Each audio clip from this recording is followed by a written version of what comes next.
Welcome back to another episode of Shift with Elena Agar. In this conversation, I welcome back a colleague and a friend, Aysha Alawadhi. She comes back to chat about transformation in the people in HR space. She recently attended Unleash conference in Vegas and just shared with me what are some topics that are happening in the world of HR. There's always something going on. Everybody, of course, is talking about AI, but what does that mean to us as professionals in the industry? What does that mean to us as the teams that we lead, but also to us as individuals, right? Like, how are we upskilling ourselves as learning and development talent professionals? What should we think about when we think about what's next for us? How do we make sure we're not, outplaced and misplaced and replaced by AI and so on? So I think this is a powerful conversation. She really brings on a lot of strategic, really practical things that you can do to upskill yourself. And frankly speaking, it's not just for learning development professionals. I think across all industries and professions, the gems that she shares are powerful, and it's something that we can definitely all benefit from. So check it out. If you like it, of course, as always, please share with your friends, fellow colleagues in the space. And as always, like and subscribe and come back for more. Thank you. Aisha, welcome back, I should say, to Shift Podcast. Thank you. It's been a while since we chatted. We always, I see you on LinkedIn and you're super active and I love your content. And when I reached out to you, we realized it's been like over a year, probably 2 years since we initially recorded the first episode. It's been a little over 2 years. That's wild. Yeah, Where does the time go? just flies. Um, Wild. I'm excited to catch up with you. You've been doing a lot of awesome things. So just in HR space and so on. And I know you just attended also recently Unleash conference in Vegas, and I'm curious to hear about that because I'm just I want to see what's happening in our field, and that's kind of where I want to take this discussion today. Is just let's talk about our field of just the broader people development field, like whether HR or talent development, because I think there's a lot of things happening, a lot of disruption. And I think, as collectively as an industry or as a profession, we should really start thinking about what's next for us as professionals, right? So I think that'll be an interesting chat to have. So let's kick it off from that. First of all, fill me in what's been up for the last couple of years. What are some new cool things you've been working on? What is the focus these days? Well, thank you. I think I don't even know where to start. The last couple of years have been insane. As you know, I'm mom first, so raising two boys, they just keep me on my toes. They keep me honest.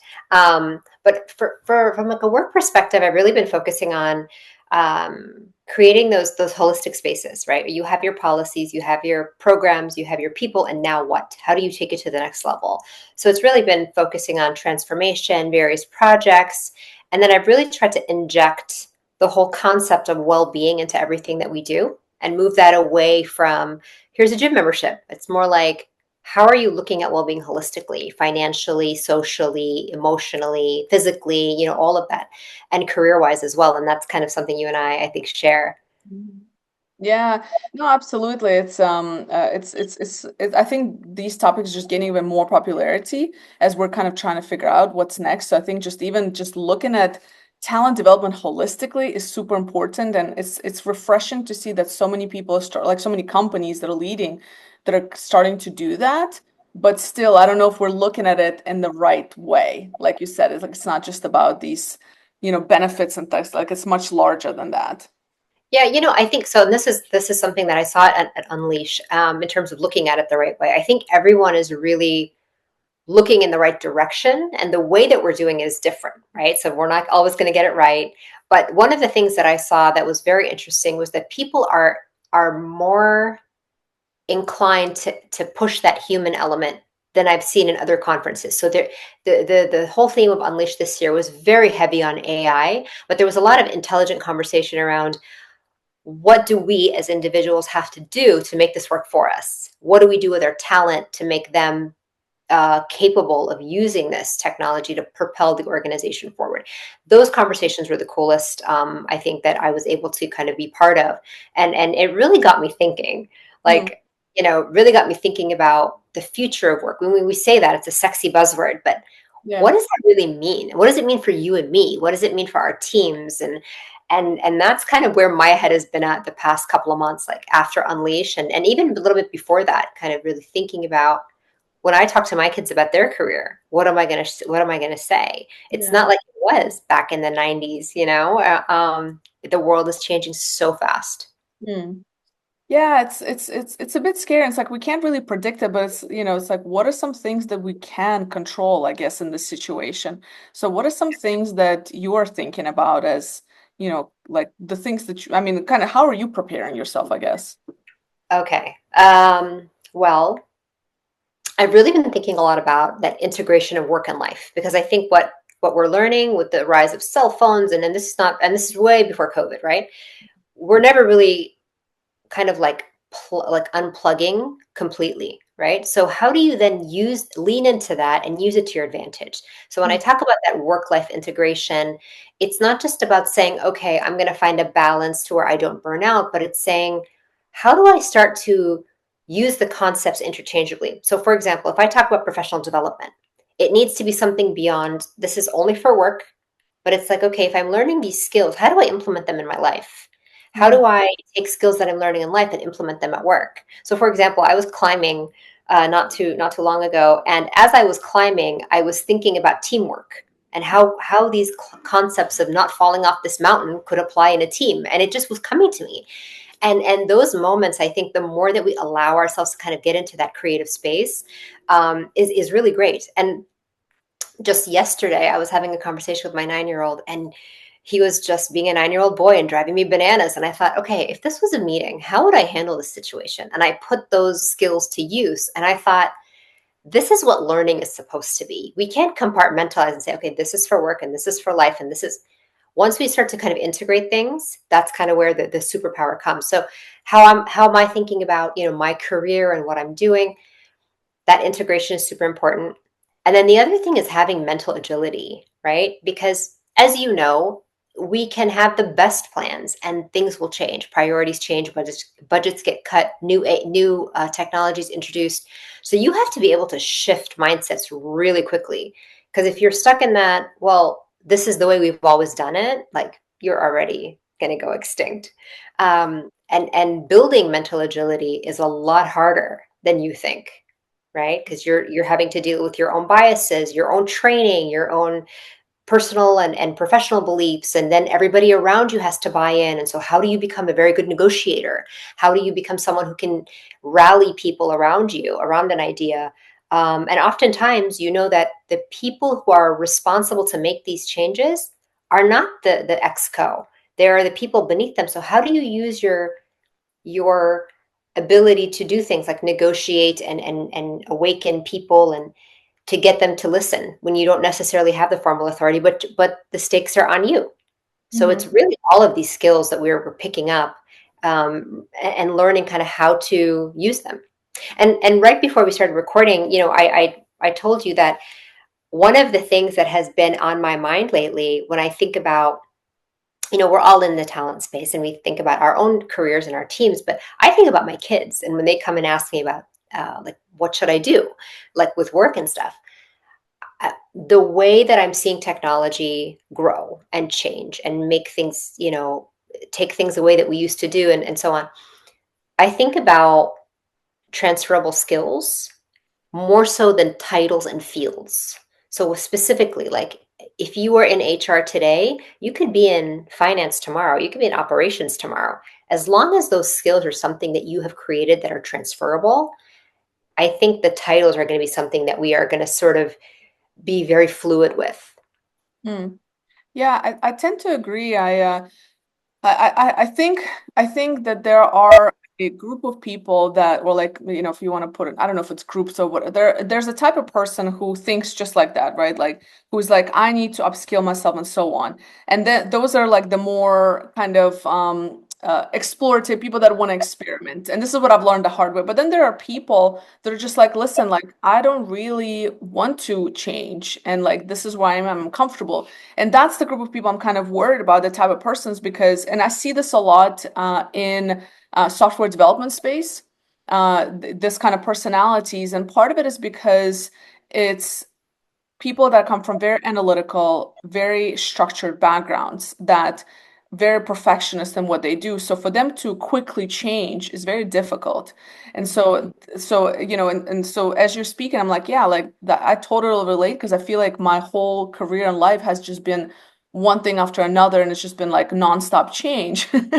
But it's not as easy for others, and this is the group of people that I kind of worry about because I see this quite a bit day to day in my work, and you're right, like it's hard to that mental resilience, mental agility. The only way to get better at it is to go through it, like to Yeah. actually experience the chaos and the change. And I'm just curious, like, because I think of this a lot, and like, how do I help individuals that are in those, profiles of people who are just like, listen, not very good with change, haven't had that. Like, what are some things that can help them, I guess? So I think this is where like the HR hat comes on, right? So when you talk about developing talent, you also have to think about not just what skills I have to help these people develop and acquire. It's really about, am I creating avenues for them to succeed? So if you remember the old debate about people leadership and how it's a skill. And we used to say, well, some people are born leaders and some people can be taught, and some people aren't great leaders. Mhm. But the challenge back then was that we only had two paths to growth. Either you get a promotion and you grow and you have a team underneath you, or you don't take the promotion and you remain where you are. And then what tech companies actually started to introduce was you have individual contributor paths. So maybe you don't want to be a leader of people, but you want to grow in your career. Mhm. So that's something that, that's where an HR person came in and said, okay, we have to rethink the development in this organization. And I think that's what we have to do as HR individuals, really think about, how am I allowing for growth for people who don't necessarily kind of feel comfortable putting on seven different hats? I mean, you and I have both been in the startup space where you have to wear 15 hats in a day. And that's a skill in itself. But other people are not comfortable with that. So what do we do? And how do we ensure that we're creating organizations and opportunities for those individuals to kind of give us their best too? Yeah. Now, I will say, and again, I don't have a crystal ball, but I think from what we've seen, AI is going to just keep becoming a part of our lives. And for people like that, especially in very technical fields, they're going to have to figure out, how do I create a skill set that can use this automation um, to work for me. So almost like a portfolio manager, where you are no longer doing the smaller tasks. You're using the AI to do the smaller tasks, but you're managing it and you're managing multiple sets of those tasks. Do you know what I mean? And so it's really creating that skill set, I think, in that area. Yeah. Yeah, I think I was reading, I forget which kind of research body produced the report, but it was the Future of Skills 2030. And one of, and a lot of the things that you mentioned, including just, being able to utilize AI, but a lot of that stuff that's coming, it's like, it's not as scary as we think. I think there's still a lot of transferable skills, like core skills, like critical thinking, creativity, talent management, leadership, I forget what else, like even sales. All of these skills are still like top skills that are going to be needed in 2030 that are still going to grow and be a good space to be in versus like the admin stuff and other things that we can outsource to AI will Yeah. be, outsourced by AI. But the people that are like, to your point, like if you're able to upskill yourself with how can I use AI in my space, right? I think that's where it's at. So I'm pretty optimistic about AI, and I think there's a lot of opportunities that's going to come out. I think part of it is just the mindset. I mean, I have to keep going back to the mindset because as I'm talking to a lot of like professionals in our field or even just professionals in tech, it's those that are stuck in their way of doing things. I think are the ones that are in most danger. I think that's more dangerous. Like a fixed mindset is more dangerous than AI in this case. I agree 100%. And I think a fixed mindset is dangerous in any part of your life, right? Whether it's a personal thing or relationships or parenting and work. And I think that this whole fear around AI, oh my God, it's gonna totally like take our jobs and all of this fun stuff. As long as the customer is going to be a human being at the end of the day, Mhm. you're going to need other human beings to service that. So Yeah. I think this fear around it is a little bit, I don't know, inflated, and I think maybe we're feeling what people felt back in the days when, the calculator was invented or whatever. And so I think that we just have to take it in stride and then really focus on what we're doing also as individuals to kind of develop our own skills so that we can, and those of us who are comfortable with that can encourage other people as well. So, for example, when I think about my career in HR, and I touched upon this with you earlier, I look at everything that I've done, and it's really not been in the traditional HR. Like, I don't do any of the payroll and the onboarding. I don't do any of that. I design programs. I do a lot of transformation work and a lot of projects. And that's very transferable because you do that in every different aspect of the business, right? It just happens that I was under the HR umbrella. And so being able to find those individuals who are comfortable wearing those 15 hats that we mentioned and then using them to kind of help open the door for others and encourage others, I think is super important. Mm. And then we can do little things where we can, have people have career coaches or have people have mentorship programs that actually work. And that's a whole different podcast. But I think there's so many things that are possible in terms of where to go next. And all I can see is the future is getting better and brighter, and we have more tools to do things so much faster. And information that I need can be at my fingertips in seconds now.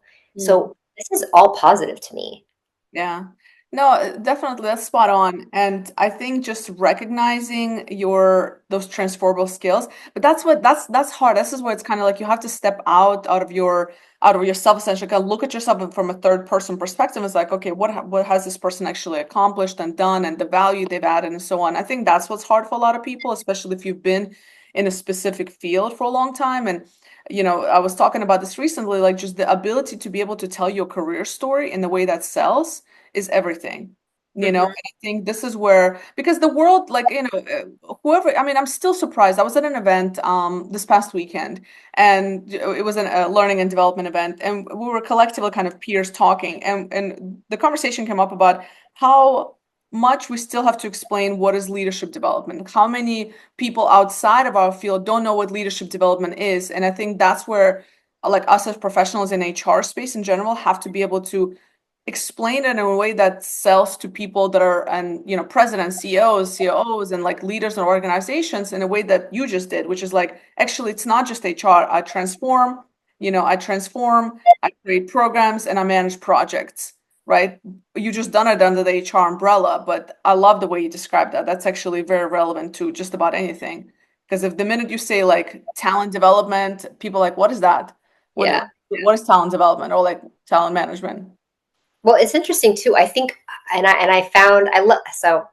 I think two things I'm going to mention. So one is, stepping out of your bubble. That's super important because if you're in your own echo chamber, you're never really going to know that there are things that you still have to learn, and you're never going to be able to see the various potential paths that you have because you're stuck in this one. I also think, if you recall, I touched on well-being earlier. I think that one of the things that we as companies should do is encourage our people to focus on well-being, because when we do that and we help people develop personality and hobby and things outside of work, that creativity doesn't take away from the job, it adds to it. Like I told you, I was climbing a freaking mountain and I was thinking about teamwork. You know what I mean? um, but I think that's super important because it develops so many parts of your brain, that one part, that one path where you're at work, that's great, and you should develop that. But everything else that you're developing, it brings more richness to what you're doing. So that's something that we should encourage. The other thing is, this is a bias that I realized I carried. We talk about leaders and leadership development and things like that, and I didn't realize that I always, for some reason, thought this is in the HR space. It only comes from the HR space, right? And then I met this amazing leader, and he was the head of legal for a very big institution, and one of the best leaders that I've ever met. The guy that we write textbooks about, that we say this is how a leader should show up and this is how their people should, was doing all of it, had never dipped his toe in the HR pool, but was demonstrating all of these behaviors. And because of that, was doing a fantastic job for the organization. And the team was Yeah. so motivated. And I thought, wow, like this is something that we can be the custodians of, in terms of making sure if there's a deficit somewhere that we help kind of level that out.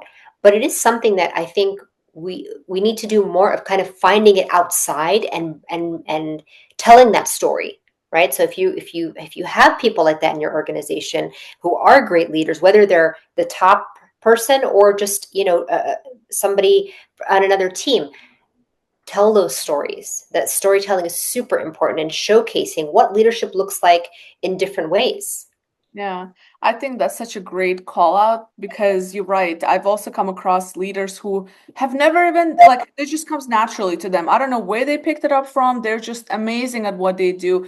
And then when I talk to leaders in some organizations that are just saying, well, yeah, I'm not sure why my team is not doing X or why my team is not, and it's hard to tell that person, well, it's probably you. Like, you probably like the reality, you probably are the problem. If like your team is not doing what you need them to do, and they're not, that's probably on you. Like, that's just a reality, right? And especially if you know like certain things about that leader and so on. But because it is one of my one of the greatest managers I've had in my life told me that if you as a like if your wins as my team members are your wins. If you make a mistake, it's my mistake as a leader. Like, she would put everything, it's like if my team makes a mistake, it's my mistake because I didn't set expectations right, I didn't provide resources, I didn't remove obstacles, etc. If you win, the win is on you. But if you lose, that's my loss. That's my fault. I take the blame for that.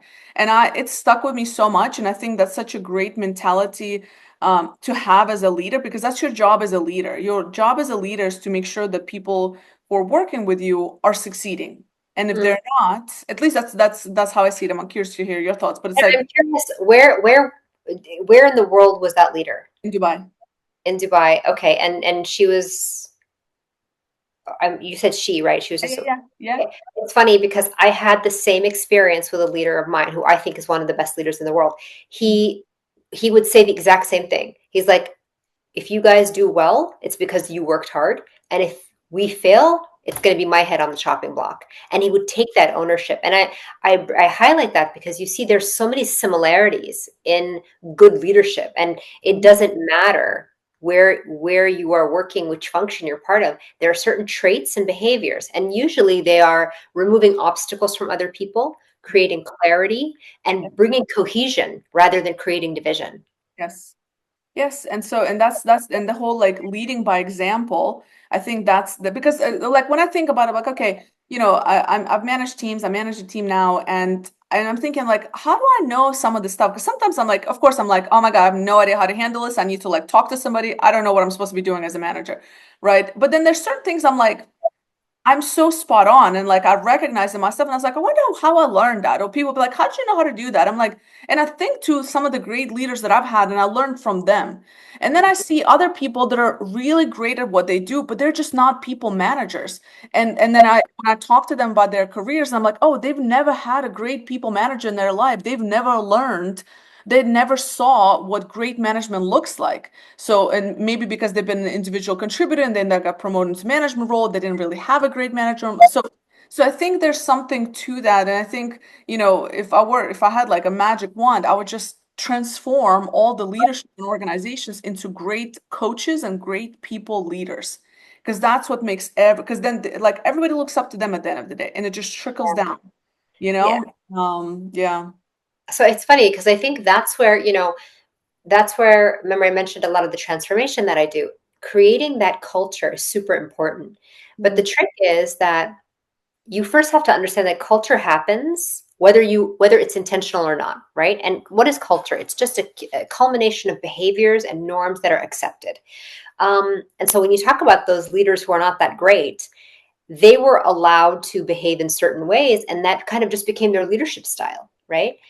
Now, many organizations that I see don't necessarily have a this is our culture. It's a slogan on the wall, right? Sure. But it's not something that they force to life to say, if you don't live this, there are severe consequences, or we hire for this. You know what I'm saying? And so that's kind of where you have to understand what kind of culture you're trying to create in this organization. And culture isn't about, people being happy and you being nice and smiling. It's about, we're trying to achieve a certain goal, right? Either we're trying to create sales or expand in this market or whatever. And to do that, we need to have certain behaviors. And to have those certain behaviors, we have to have certain mindsets and attitudes. And then you create that culture, and then you ensure that everyone follows it. And there's so many mechanisms that you can put in place for that, from development to mindset, uh, uh, like mindset training. And then also you have to have policies, and your policies have to have teeth. Like if I show up to an organization and I'm totally antithetical to everything that you're supposed to stand for, then I should face consequences, right? I think that's not done enough, and that's where the fault lines exist. Yeah, I think like for anybody who's listening, so whether you are in L&D or leadership, one of the best things that I was taught to do from early in my career is just to relentlessly ask and gather that feedback. Because I think that's why a lot of these, because the leaders that are like, some of the reasons I'm talking about, the intention is great. They just don't know. The intention is great, but nobody has told them because either nobody's there to tell them, or sometimes they're not really open to feedback. So it takes like a true professional coach to break through the barriers of that leader. But if anybody's listening to this, like, and if it's, if it strikes a kind of a thought in you, just relentlessly looking for that feedback. I do this regularly, and honestly, it took me a while to be able to take feedback, honestly. And whenever I ask for feedback from whoever I'm working with, or like whether it's on the business side or, in the projects that I do, and I prepare myself mentally. I'm like, am I ready to take on this feedback? Because like I'm not the best person. Like it hurts me still, like when people give me feedback. Like the other day, like this the Jordana, who I'm working with on a project, she told me a couple of things, but there's this one thing that she said that I was like, ouch, but she was spot on, and I trust her tremendously. But so I know where she was coming from, and I asked for it. Uh, but it hurt, it was like, like, oh, like that was like, I can't believe I made this mistake, or I can't believe I showed up this way, or whatever it was, she was spot on. And I actually have it now on my, like a reminder on my whiteboard in front of me, like this point that we were talking about. And I appreciated that. But anyway, the point is like it's hard to receive feedback, but no matter how senior you think you are in your company, like find ways for people to actually check you. It's powerful. You know what's really interesting? It's something that I have learned. I'm like you. I mean, I think we're all like this, right? It's hard to have someone critique something that you have worked hard on, or critique behaviors that you think you have mastered. Yeah. Okay. And in 2021, I really started to focus a lot on my physical abilities. I did not grow up very athletic. I was very overweight as a child. And I think when I was about 19, I started to lose weight, but I wasn't really a gym person or a sports person. And in 2021, I'm like, you know what? I'm done calling myself not that. So Mhm. I wanted to push my boundaries. And work was fine. I did very well and I excelled there, but I did not excel in this other place where I was uncomfortable. And the reason I bring this up is because the more I tried new things, like I'm like, I used to say always, I'm not a runner, I'm not a runner. But I realized it was fear. So I'm like, I'm going to become a runner. And so I would go running, and I would have people who were like running coaches tell me like, no, you can't do that. You have to, your posture, and you can't, you need to relax your hands, and you have to. And it was very frustrating because I'm like, as a human, I should know how to run. And it was just constantly being corrected. And when I started to get into climbing and being corrected there, like, no, you have to use your fingers, not your, you use your legs. And I'm just, this constant state of being corrected Yeah. was so frustrating. But the more I put myself in these positions where I'm doing something new Mhm. and I'm getting corrected, the corrections hurt less. Yeah. So I think it permeates into work, because now when I get feedback, it doesn't sting as much, because Yeah. I'm used to constantly being corrected in other areas of my life. And this is why I'm such an advocate of this, encourage your people to go and like basically get a life outside of work, Yeah. because they go and they test their grit, and they go and they fail, and then they come back with all of those lessons. I really do think that I am better at what I do now that I've kind of cultivated that part of my life. You know, Mhm. when you're on a paddleboard and you're with your kids and you want to look cool and you end up eating it in front of them and it hurts your pride a little bit. Yeah. You come back to work, and when there's a difficult conversation, it doesn't hurt that much because you've already embarrassed yourself the other day. You Yeah. know, so I really genuinely believe that. Yeah. I think that's so spot on. Yeah, it's a great actionable step for people. Like just find ways to be uncomfortable. Hmm. And it can be either through like sports or something else. For me, one of the definitely sports is like something I try to put myself through like competitions. Like my boyfriend and I did Spartan last year, and Okay. so that was really cool. We did like because it's like forces you. You're like, I'm so bad at this. Like I mean, he was amazing. He finished in like top 3% of our like the group or whatever. And I was like way behind. And then I did a triathlon, like a sprint triathlon, and it was hard. It was really hard. But to your point, and it's a simple example about sports, but to your point, when you're like, I'm so bad at this, or like I need to work, like I thought I was gonna kill the triathlon because I used to swim in school, I run and I bike. Like I finished not very good, and I had 60-year-olds passing me. Okay, I'm not exact. Like I was like, how am I in such bad shape? But it's like if you can't laugh at yourself, type of thing. But I think the sports in general, I think really kind of elevate your ability to deal with stuff outside of work because it trains your mindset. And I think when you do something hard at the gym, everything else just becomes easier because you've already exhausted your mindset, like in a way, you know what I'm saying? You already like pushed yourself. So then by the time you get to work, you're like, I don't even have the energy to like react to this thing, Yeah. sometimes. And the You know, other, I think, yeah. yeah, sorry, go ahead. I was gonna say the other thing is just travel. Travel is something that I try to do, and it doesn't have to be like for people who are like, well, it's expensive. Sure, it can be, but also even just stepping out of your zone, like going to the next state. I think just being outside of your regular environment really matters. I think just even like again, like just going to like a state nearby or a different city in your state. I think seeing different things, experiencing different people, just being outside of your regular work, like regular life environment is a game changer. And I don't think I think we underestimate how powerful that is. We absolutely underestimate it. And when we talk about these skills of the future, if I was a betting person, I would put my money on that. It's really, we talk about you need to learn, you need to become comfortable with being uncomfortable. And then people are like, well, on my job, like, is there a training that I can go into my LMS and find that I can? It's like, no, go pick up a sport that you're afraid of doing. Go have lunch by yourself without looking at your phone. I Yeah. double dare you to do that. People are terrified of that.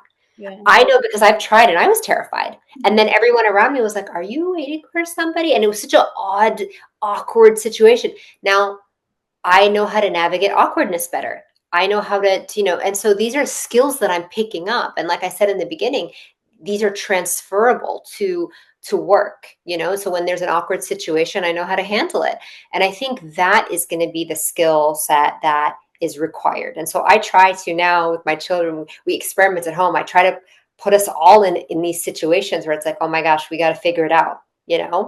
And you can do it without spending a lot of money. You can do it, like if people say, well, I don't want to go to the next state, as you mentioned, go have lunch on your own and Yeah. don't take your phone and figure out, how to regulate your emotions. Because when you're in a meeting and you have conflict and things are not going well, you have to learn how to regulate your emotions. Yeah.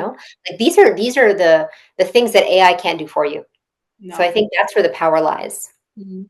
Another important thing you mentioned is the social skills aspect of it, I think is super important because I see this as being like, I mean, this is like the skill that differentiates most people, like people that kind of grow to the top, like as you're kind of growing in your career, I think the number one thing that everybody usually has as they reach to like senior leadership roles is social skills, is the ability to read a room, the ability to connect with other people, the ability to present, the ability to communicate. And a lot of that is through social interactions with different groups of people, with, all of those things. And the only way to gain social skills is to be social with Correct. others in as many environments as possible. And this is why I kind of worry again for like, people that are in very, behind the computer kind of roles that don't step out of that comfort zone. Or people, or like a lot of the young people that are coming out of colleges that just are not as comfortable in social settings. Sometimes not even a fault of their own. It's just they grew up in the COVID era and so on. But I feel like we know we can't even use that excuse anymore. Like it's been a while. Like get out and socialize so you can gain those skills. I agree. It's a muscle you have to build. And there's so many layers to this. I mean, I think about this as a parent. I think about this as a woman. I think about this in so many ways. So, for example, I think everything starts at home.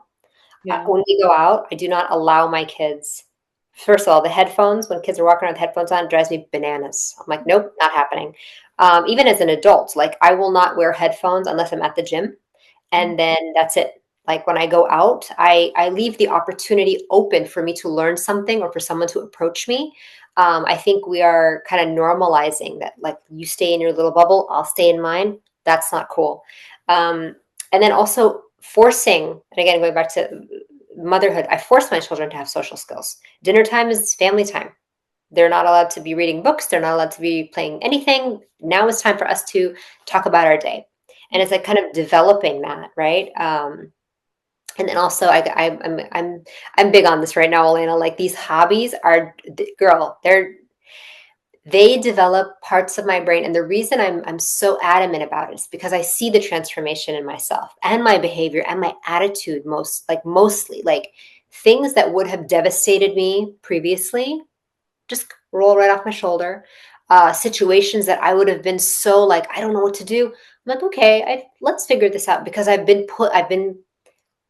purposely putting myself in those situations. So now when they sneak up on me, I am not like a deer in the headlights. I know how to handle it. Yeah. So I really advocate for that. Yeah. Yeah. So like hobbies around like whatever step helping you get out of the comfort zone, you mean in general. Yeah, and there's a term. Somebody once said something about like voluntary discomfort prepares you for involuntary discomfort, right? So like I used to say I'm not a runner. I forced myself to do that. I'm like I'm not really an athlete. Forcing myself to learn a new sport, right? And so it's like fumbling and making mistakes and doing all of these things daily makes it less painful, Yeah. right? Yeah. And just get out of your comfort zone. Mm. I love that. Now you've inspired me because now you got me questioning myself. I'm like, have I really pushed myself in the comfort zone? Like really, Like, what's the next thing? Well, I did. Going on TV last week was out of my comfort zone, I as you. saw that. You did really Uh, well. Thank you. I was very nervous. Like no, I wasn't very. I guess wasn't super nervous because I know my stuff, and I feel like you're usually nervous if you don't know your stuff. So I felt like I was like I had my talking points and stuff, but it was a new experience. So maybe I should do more of that. I think we need to do more reflection, right? And when we talk about, well, what's the next thing that's going to come? What is AI going to do? What is it going to take away? You cannot control any of that. Right. You can control the type of learner that you become. You can control the type of flexibility that you have in your mind, and you're able to learn everything that will come at you. But so, for example, the reason I keep bringing up like the physical part is because I'm very comfortable at work. I know my stuff. I am not insecure about it. I've proven that I can do it, and I'm not uncomfortable public speaking. But my God, was I uncomfortable doing anything physical? I was terrified of it. Yeah. Like I wouldn't even attempt to try it. And now it's like I will put up my hand first, and I'm like, you're going to probably fail miserably, but that's okay. You're going to do it anyway.